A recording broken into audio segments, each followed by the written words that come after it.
Hi kids, this is Miss Kim and I'm missing you. I have nothing to do at home. So I thought I'd come out here and we'll go over a couple of little lessons and keep you working while we're in quarantine. That's important. You can't stop singing ever.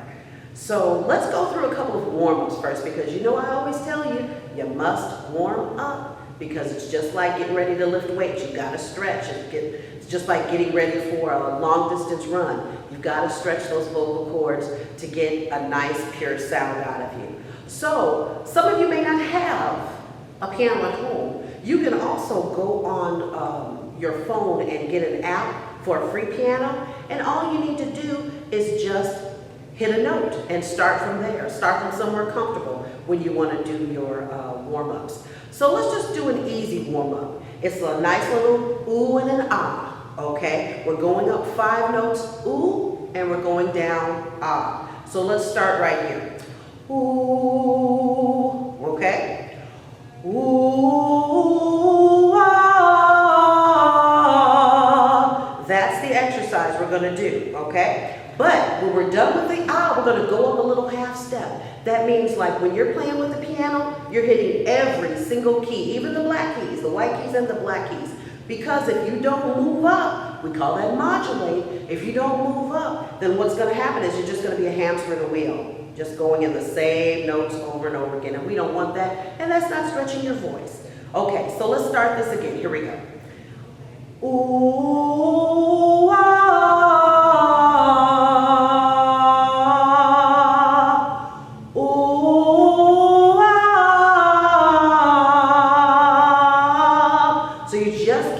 Up and up and up until you can't go anymore. If it starts to hurt, you need to stop because you don't want to hurt your voice.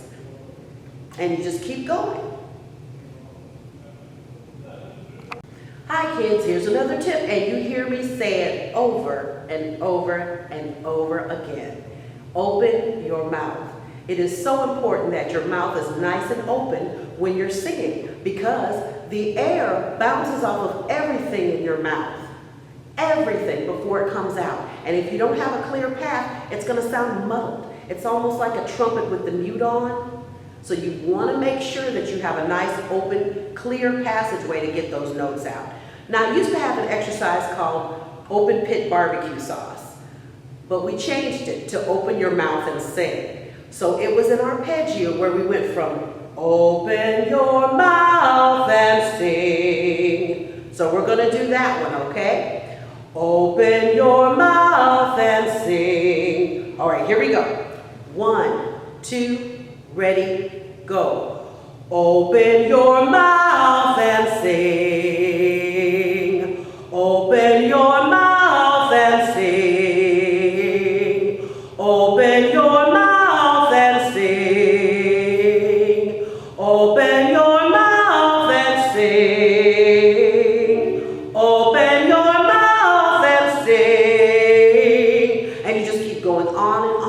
But here's the difference. If I am singing a note, now I'm going to sing it again, and I'm going to close my mouth inside, and you're going to hear the difference in the tone.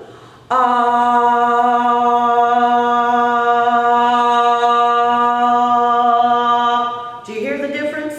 It's pure when your mouth is open. And it doesn't mean that you have to be loud when your mouth's open. I can sing just as soft with my mouth wide open as I can with my mouth closed.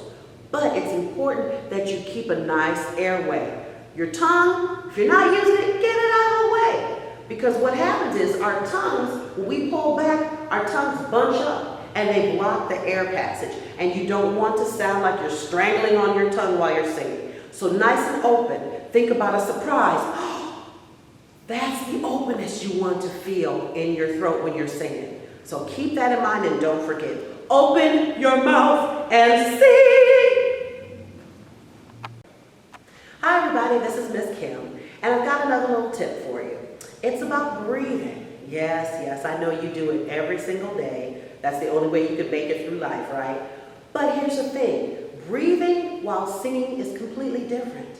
When you breathe in and take a nice deep breath, you're breathing in, your shoulders raise up, your stomach goes in, and you're taking all that breath in.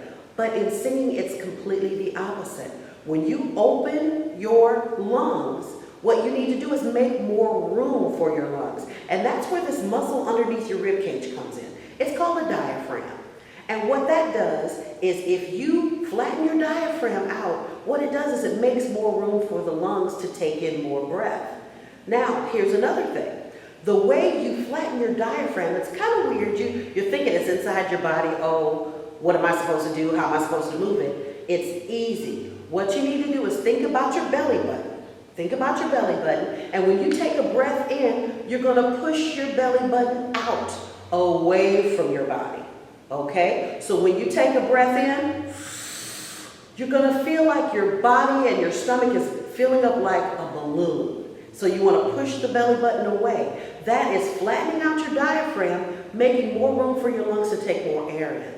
Now keep in mind that if your shoulders are raised up, your stomach sucks in. And that's the opposite of what you want to do. So keep those shoulders down. Watch yourself in the mirror. Mirror work is so important. But if your shoulders are going up, you're doing it wrong. So make sure you keep those shoulders down. Look to the side if you need to. Take a breath in. You'll feel that expansion. And then when you breathe out,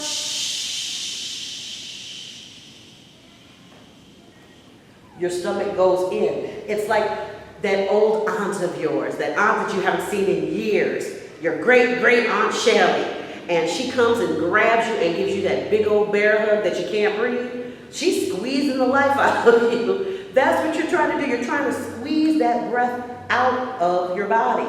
Keep that in mind. You've got to use your breath in order to have volume, in order to have pitch, in order to have longevity, and it helps you with your phrasing too. So do not forget to breathe.